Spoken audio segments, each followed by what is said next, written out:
Thank you for joining us for our first webinar of the year, Creating a Thriving Culture in 2022. I'm honored to introduce our presenter, one of our very close consulting partners, Dr. Kathy Hagler. She's the founder of K2OH Solutions and the author of the book, Art of Scars. Kathy partners with organizations through good times, crises, challenges and obstacles, and moves their culture, climate, and character forward with clear vision, strategic intent, and success in an ever-changing world. She was mentored by Drucker and Deming and is known as an organizational healer in the industry. My team has the pleasure of partnering with Kathy on culture change projects in the education and nonprofit sectors. During today's webinar, Kathy is going to share how to become fit to thrive in 2022. She'll take us through a case study and proven approach for quantifying and creating a constructive culture.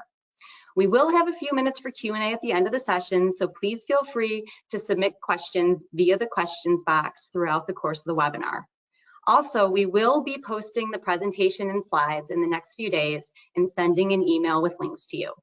So without further ado, I'll hand it over to Kathy. Take it away, Kathy.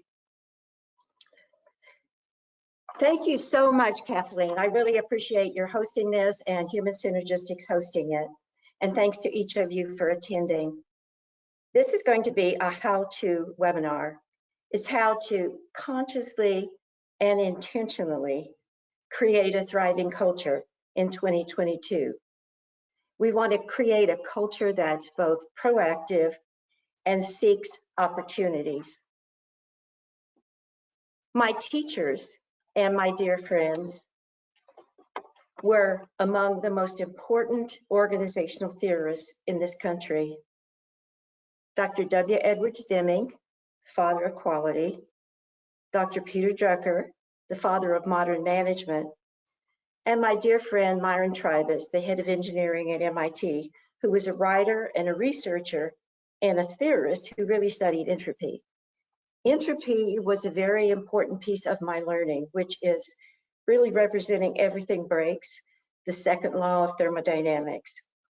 We will be talking about that as we get deeper into the slide presentation. I learned to create strategy from Dr. Peter Drucker. He believed that you could take managers and through training them, make them really better leaders. I learned to improve processes in my travels with W. Edwards Deming. He believed that managers really could stand in the way of the workers, which is a little bit different than Dr. Drucker. He believed that you need to let the workers understand the process and improve the process continuously. And all three of my mentors were adamant about job training and lifelong learning for everybody. They also believed vehemently in empowering the workers to improve the climate and the organization. One of Deming's major principles was satisfy the customers. In fact, he wrote, the customers always come first, a very important aspect of our model. And performance, all believed heavily in maximizing performance and measuring. Deming, of course, believed in the reduction of waste and rework, as you see in all the work that's come from his work in Lean. And Drucker believed that if you help make the workers more efficient, the performance would be improved. One of the things that I learned from them is that these represent the climate. But the thing that they always talked about is even if we improve these things, there's something missing. So I created a model called the Organizations of Character model that looked at why do we exist? Where are we headed? How do we do it? How are the processes? And are we prepared as our people are prepared? And customers, it's really based on what do our stakeholders need? And then also is based on how are we doing in the work? But one of the things that they all said is that we're really missing a piece, and that piece is, what is culture? They're not really understanding what culture is. So let's talk about that missing piece. Let's talk about your culture. Is your culture thriving or is your culture broken? One of my favorite quotes is from L.R. Noakes. Be not dismayed by the brokenness of the world. Remembering what Myron Tribus said when he said everything breaks and all things can be mended. And not with time, they said, but with intention. So is your culture, however you define it, is that thriving or broken? So does that mean that then people in an organization can create a thriving culture with an intentional mindset? Let's talk about minds. Did you know that the brain is like a radio? So if you think about our brain and our mind, the brain is the radio, it's the box itself. The mind is the programming that you hear on the radio, both subconscious and conscious. Let's look at that. The conscious mind, the subconscious mind of a person is very interesting. The subconscious mind of a person actually can take 40 million bits of information per second.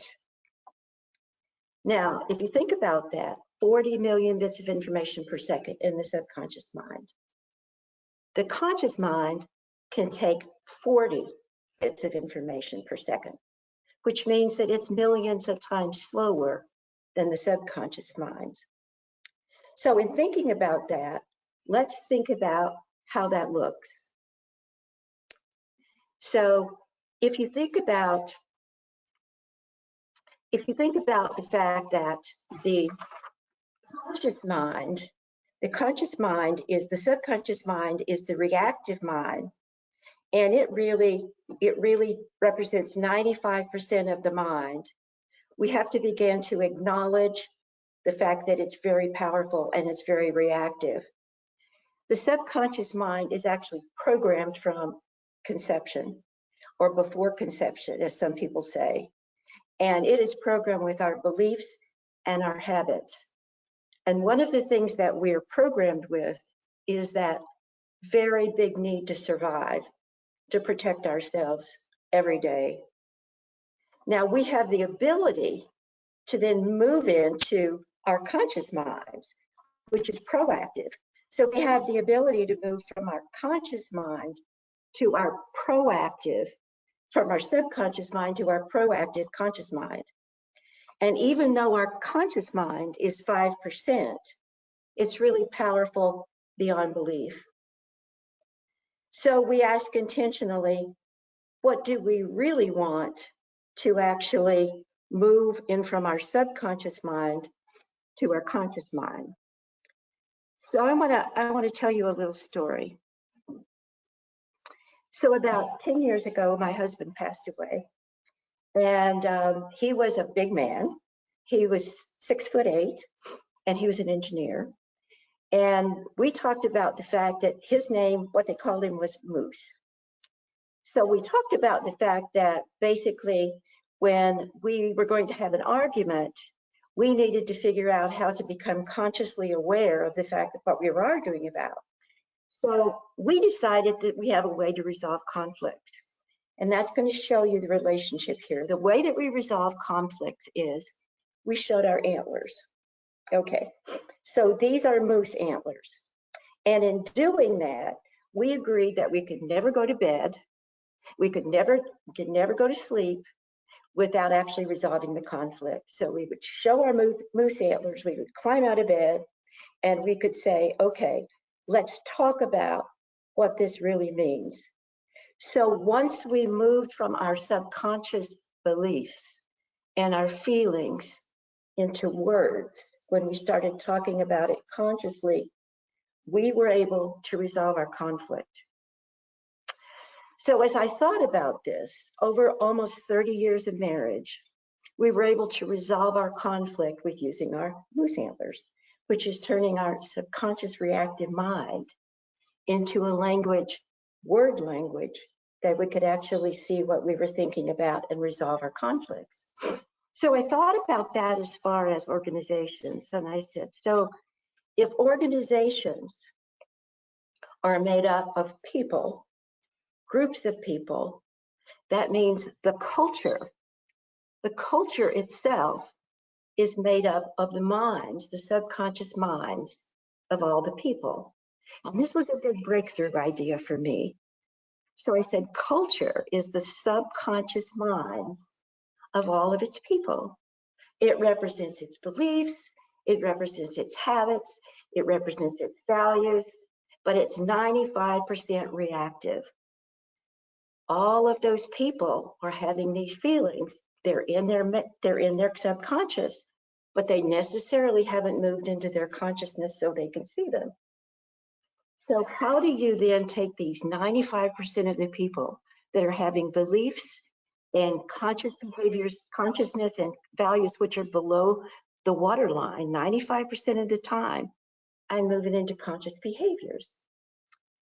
So I thought about this model, and I want you to think about this with me. So if the culture and all of its people have the beliefs and defensive behaviors and perceptions and habits of all of those people, whether it's 5 people or 500 people, and they all have thoughts, and those thoughts are really below the waterline. Those beliefs, those habits, those things they learned from when they were very young, from 1 to 10 or from birth to 10, they're all these thoughts. And then all of a sudden they have this thought, just like when my husband and I did. And let's say he said to me, "You put the knives in the dishwasher again." Well, what did you think that made me feel like? Well, I got defensive. And once I got defensive, then I got afraid that we were going to argue. So what did I do? I actually said, what is my emotion? And the emotion is energy in motion. So what could this energy in motion have me do to create words? So I put my moose antlers up. And once I moved into words, I could begin to see how we could resolve the conflict. So let's talk about that one more time. The thoughts and the feelings, the thoughts, the beliefs, and the habits are in all of the people in the organization as the culture. The missing piece are all those pieces. They can be identified down in the basement of your mind, beliefs and habits. But then as we move into the feeling of it, and it becomes, we're afraid, and we move into energy and motion, we can move it into words and actions. So how do you do that with a culture? We could do that with 2 people like this. We could turn it into words, but with an organization, we can use something like human synergistics and the organizational culture inventory. That was my big secret sauce. So once I discovered that you can take the thoughts and ideas and you can measure those, and you can see how people feel about it by the way they record it, and then by the way they record it, you can see the emotion, and it turns into words. So what human synergistics organizational culture inventory gives us are the words that turn into, this is what we need to do to improve, to turn it into action. So it goes from thoughts buried in our subconscious and beliefs into that fear of what am I going to do, and that feeling.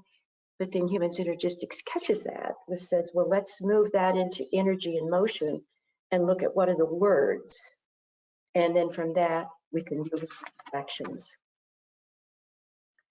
So let's think about that from the organization of character model. So as I told you before, I was able to create this model by saying, okay, we understood the rim of the circle.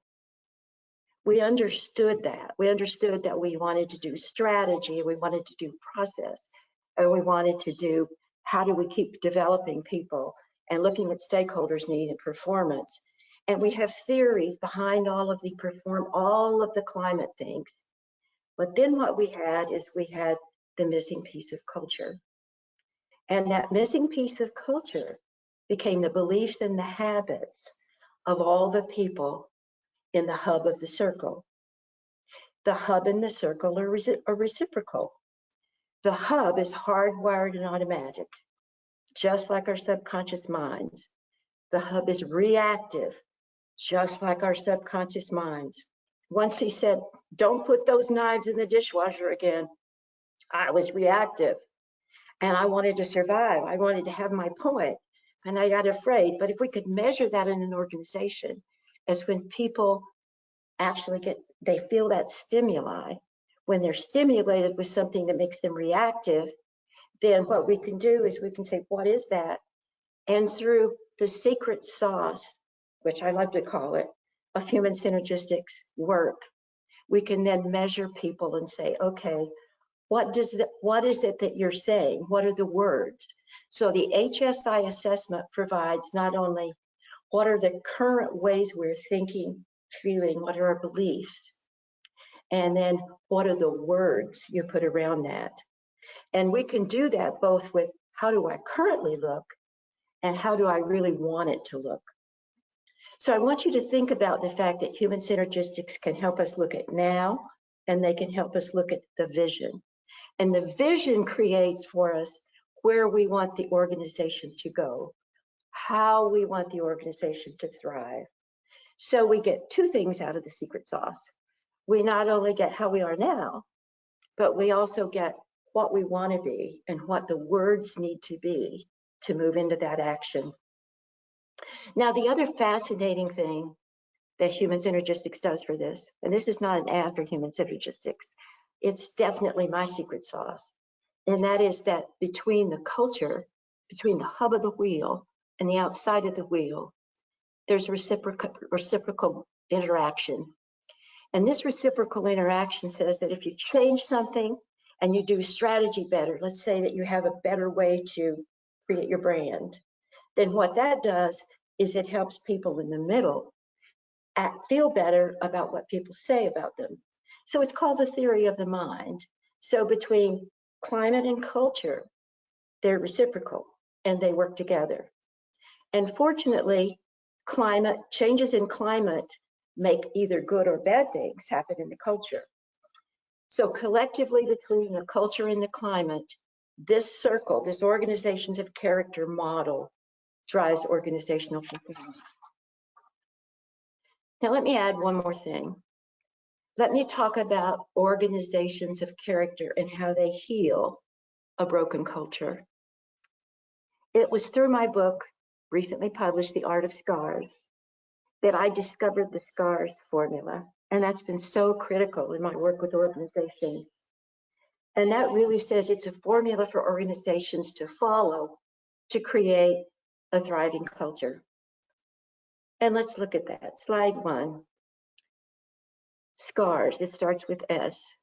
The first thing you have to do is to stop the broken thoughts and feelings. So what you have to do as an organization is you have to know, you have to feel the fear. You have to feel something inside you that said, we're not right, we're broken, we need to do something. So it's to immediately admit and shift those feelings. Remember, it goes from thoughts to feelings. How do you shift those feelings? Well, the interesting thing is feelings are energy. And once you know those feelings, once I knew how I felt about the knife in the dishwasher, I can say, rather than use all this energy around the feelings about that, how I feel defensive about that, I want to repurpose my energy and I want to be courageous about it. So the next thing you do is you courageously face that fear. And when you courageously face that fear as an organization, then what organizations can do is to say, we have these things that are broken. We don't know what all those thoughts and ideas are because they're reactive and they're hidden and they're beliefs that we can't get our hands around, but we can get our hands around them and our mind around them if we use the current and the ideal culture assessment through human synergistics. And so we apply this human synergistics model to the people in the organization So as a leader following Dr. Drucker's principles, the leader steps up and says, we know we have these feelings of fear. We know we have these feelings of failure. How can we find out what they mean?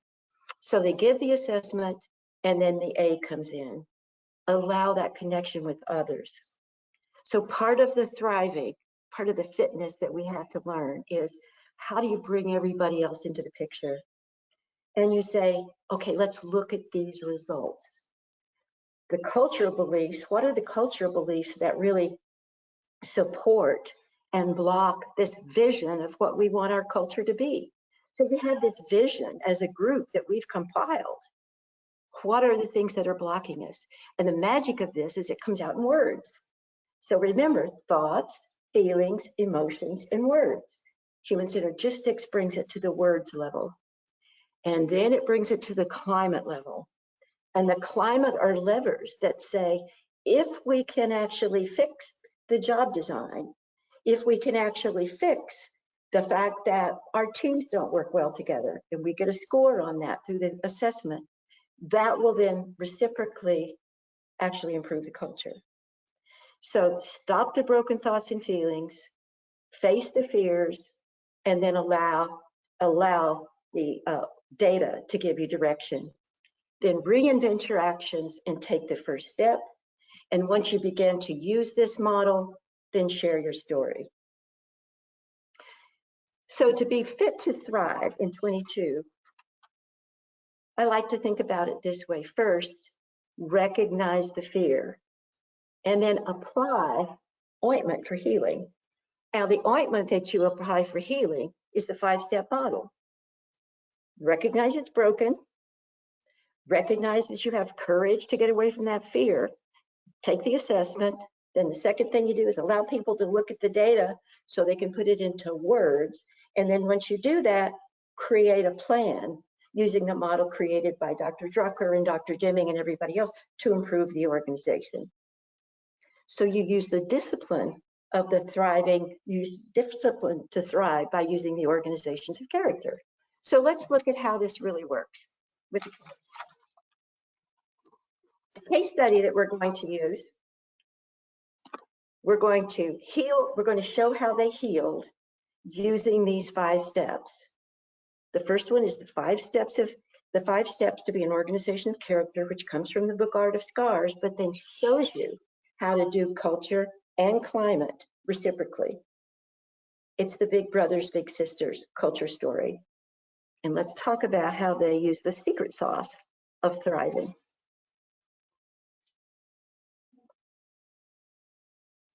In these, we want to show you how each of them followed this model.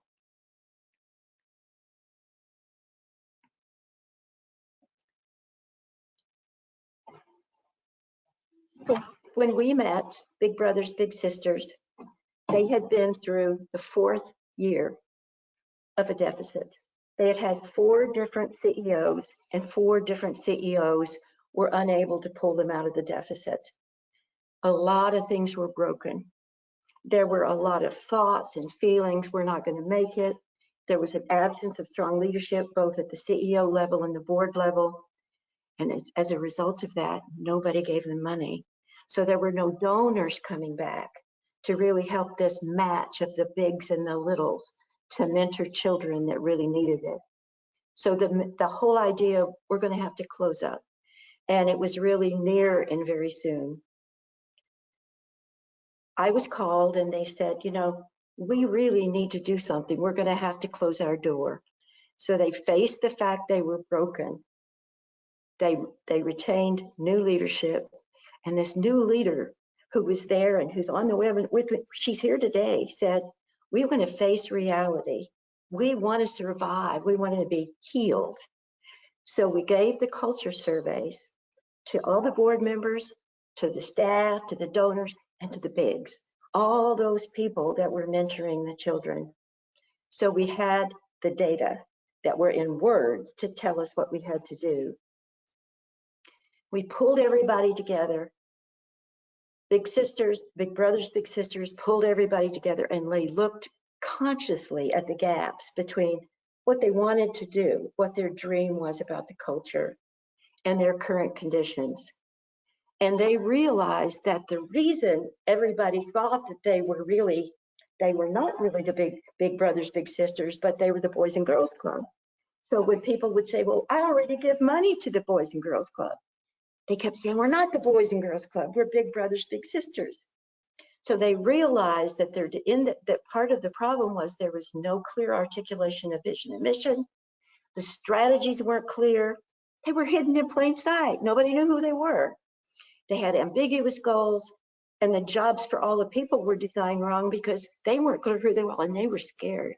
The fear was there. So when you think about this, what they did was they reinvented themselves. They first created a strategic plan, and that gave them new energy. The biggest change came in achievement. And if you look at this chart, this is the circumplex. This is the circumplex from human synergistics. We did a follow-up study, thanks to Rob Cook. We started in 2017, and we said, okay, here was what the culture looked like then. And you can see that there was avoidance, there was opposition, but they're very low in achievement. And then their ideal, which is on the far right, said, but we really want to be very constructive, very developmental. We want to be very proactive. And you can see after 3 years in the middle what happened. Their achievement norms increased from below average to above the 90th percentile in 3 years.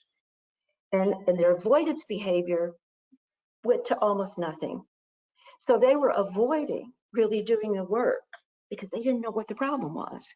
So when they noticed the problem, in 3 years, their profile became markedly similar to what they said they wanted their ideal structure to look like.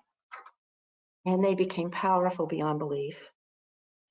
And then the final S is share your story. And so they started the board transition. They became a visioning board. They weren't an operating board anymore. And they started fundraising. They cultivated, expanded donor relationships. They achieved highly visible positive outcomes. They started getting lists and lists of littles that wanted to come in. And what they then did is they said, we want to create an organization's character. And in doing that, and almost every one of their magical moments, their fundraising events, they could make $200,000 or $300,000 because the donors knew who they were. And this was in 2020 during the pandemic. But I even have a better story.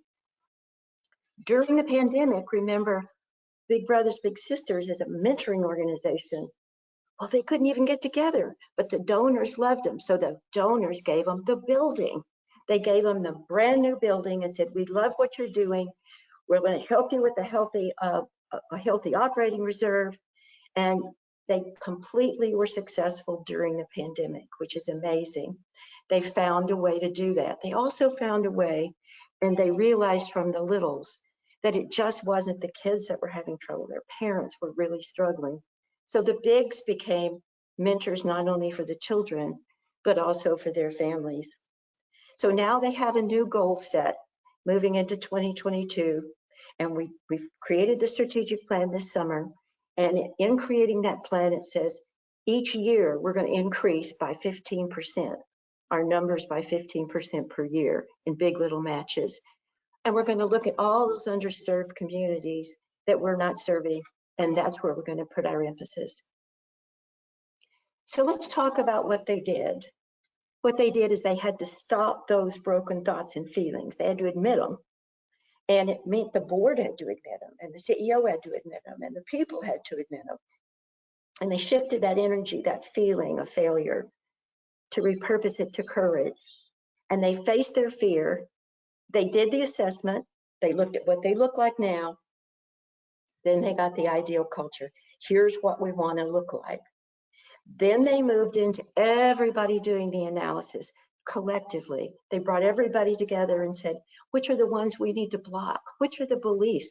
Well, obviously, people don't know who we are. Let's start advertising. Let's start getting a better brand. We have a new building. We have a new sign. We have t-shirts for all the bigs and littles. and they started moving toward their ideal culture.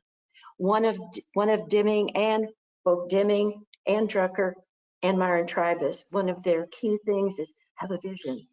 Have an ideal vision of where you want to be, gather up all the people and move toward that. And so those climate levers, the more they changed their brand, not only more funds did they get, not only could they keep their doors open, but also the more people were served. So then they reinvented action, taking the first step, and they continue to share their story. So I would like to end today with saying, will your organization be fit in 2022? Will you be able to look at the fear? And as I work with organizations now, there's so much fear because it's so much uncertainty and so much complexity in the world with the pandemic.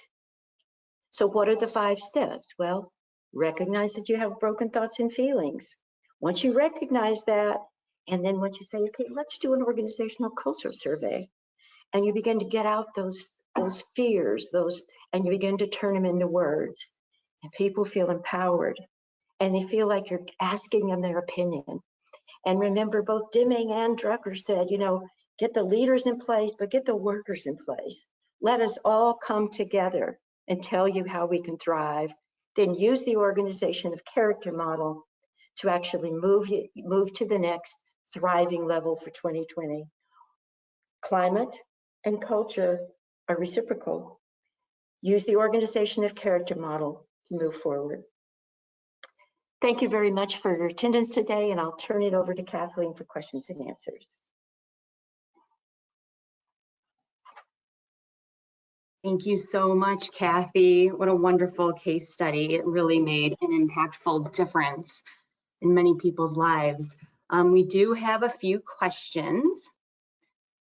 So the first one is, given the success of the case study, is there ongoing coaching or consulting from you, or can the client effectively manage future change efforts using internal resources? Well, thank you for that question. And it's really a combination of the two. Our clients have gotten so good that they know that you can't wait 5 years to do a plan. Every year you have to say, where are we now? Where are we in this spiral of change? And they go back and they look at their results. And now there's actually a way that we can look at immediate results with a small way of measuring how they're doing on culture and climate. And so every year they're looking at that. Do they call me? Yes, they call me. Last year I went in for their retreat and helped them with a strategic plan. But during the year they may call and say, we think we're ready for this, or we think we're ready for that.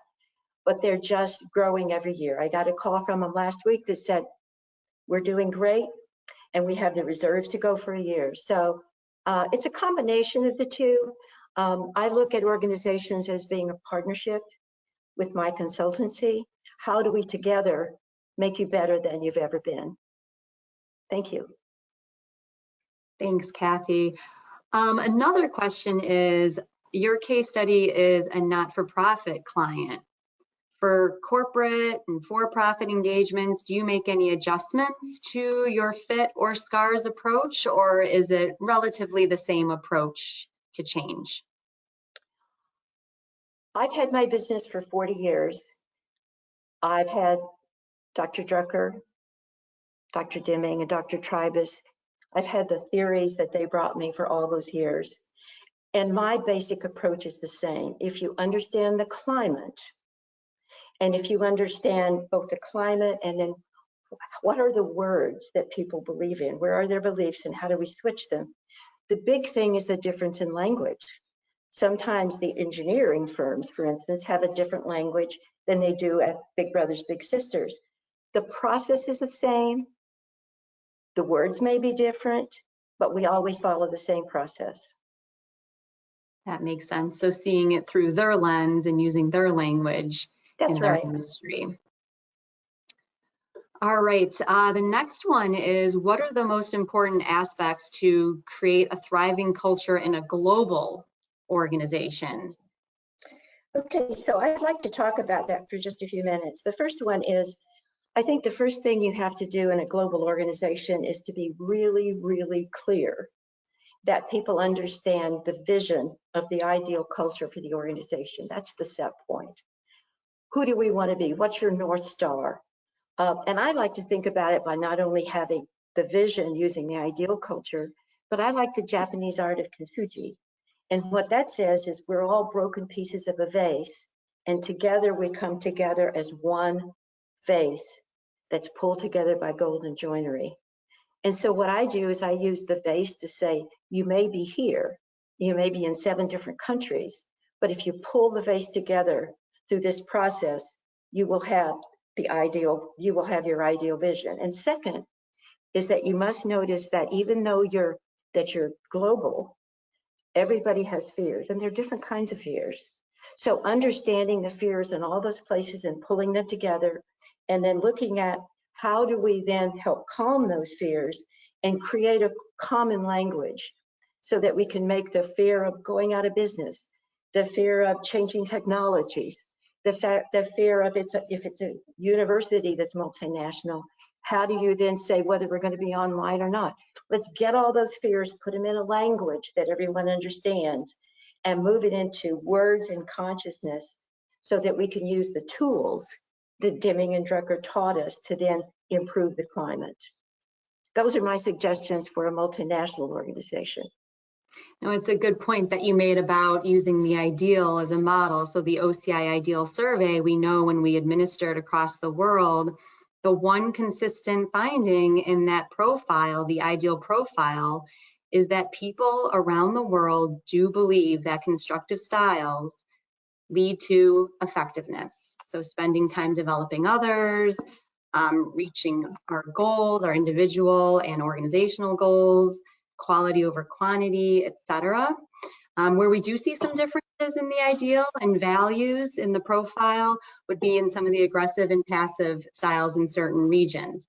But you're right, that ideal profile or the constructive styles become the North Star and what they're aiming for, and they can look at, well, what subgroups exist where we are constructive and what can we be learning from them and applying in terms of the current operating culture in each department across the world. That's great. I also would like to say that there's a lot of literature out there that really talks about the culture as far as in an international. Gert Hofstede has written a lot of work about how he handles inequalities in people around the world. Another book that I would recommend to you is this book by Leonard Mlodinow on subliminal. It's how your unconscious mind rules your behavior. And he talks a lot about different cultures and how you can see differences, but how you can work with your mind to change those differences so that you can get a common language and move toward the ideal culture. There's theories around creating this culture shift in multinational cultures, and I think that would be important for people to read. Thanks, Kathy. And that actually helps to answer another question here, that this case study was a relatively small sample of people. Are there any examples of successful culture change with larger organizations? To the point we were just making, we do have large case studies with global organizations in different industries. And last year we came out with our book, Creating Constructive Cultures, which does have around 9 case studies in it. So please feel free to email me. We'll be putting email addresses up on the screen here if you would like some more information on the book and other case studies. Other questions here, Kathy, that have come up is, one is about addressing fear. So what is the largest challenge to facing fear? Specifically, how do you encourage leaders to be vulnerable and open? Fear is a very natural response to all humans. It's to all living things, actually. And what happens is that once your belief happens and then you move into that feeling where you have fear, that's a natural reaction, and it's fight, flight, or freeze. And so if you can stop that natural reaction and not run away or not fight or not freeze, then what can happen is you can break through into the emotion and begin to put into emotional language of changing that fear. So what I would recommend for leaders is to understand very clearly that all of us have fear. And one of the things that I think would be very important for leaders during this time, especially with the pandemic, especially with what's going on in the labor market, is to understand what are people's fears. It's to ask that question and then be responsible and be respectful, but also be partnering with them to figure out, okay, based on those fears, what can we do together to address your fears? Too many times the fear of the leader stands in the way of even opening the box. So that's why I started the SCARS protocol with saying, stop the broken thoughts and feelings.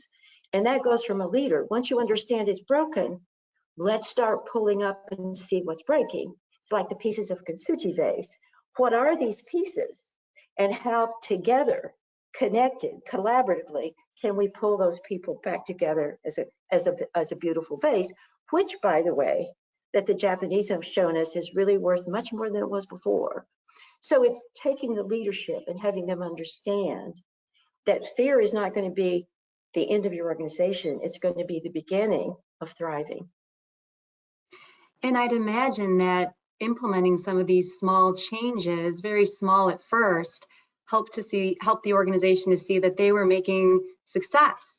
And so this change and these small shifts were leading to successes, which I would imagine helped them to overcome fear as they were seeing that they were actually achieving their goals more by doing things slightly differently. Yes, that's so true. I have a case study also in my book of Art of Scars about a restaurant in the little town where I currently live, about how fearful people became as people who waited tables and the cooks and the people behind the bar. Are we going to lose our job? And what the manager of the restaurant and the owner did was pull them all together and say, let's talk about what you need. Let's talk about your fears and what you need to get through this. Well, today, not only does he have all of his people intact, and they've all gotten a raise and they're all there and they're all working, but they are just actually much more successful than they were before the pandemic. So if leaders will just show that interest and they will just say, let's all come together and figure out how to resolve this, a lot of things will change in the organization. Yep, makes sense. And one last question here. The question is, what about working virtually or hybrid? Which is a great shameless plug for me here, because that's our next webinar, believe it or not, yes, coming up in February. We're going to be focusing on culture and hybrid and remote workforces, and talking about how, a lot of times we try to design or shape a culture for a specific outcome. So culture for safety, culture for innovation, culture for agile implementation, culture for hybrid workforces or remote workforces. And what we maintain is that really focus on your ideal profile and what everyone in the workforce contributed to and said would lead to effectiveness. That constructive profile will inevitably align with your written values. And then let's see, how can we make some shifts to take the current culture closer to the ideal, or what can we maintain that's already matching in the current and ideal, and keep that culture strong and constructive regardless of what outcomes you're looking to achieve. So focus on that culture first and paying attention to what's expected of people, what's rewarded, what are we encouraging, and let that drive all of these outcomes that you're interested in. That's wonderful, Kathleen. And I'm hoping that all of the people that are here today will actually have thriving cultures for 2022 and focus on that first. And let's collaboratively let our organizations thrive. There are a lot of these methods with the secret sauce of knowing what your words are, knowing what your culture is, that we can move forward and actually make 2022 a really strong year for your organization. Thank you, Kathy. If you could just advance to the last slide. We are approaching the end of the webinar here. And if any of you have questions or want to get in touch or want assistance, please email us. Here's Kathy's email address and my email address, as well as our respective websites. And we hope, as Kathy said, that you create thriving cultures in 2022, and we're here to support you. Thank you, Kathy, and thank you everyone for attending. We look forward to connecting with you. Take care.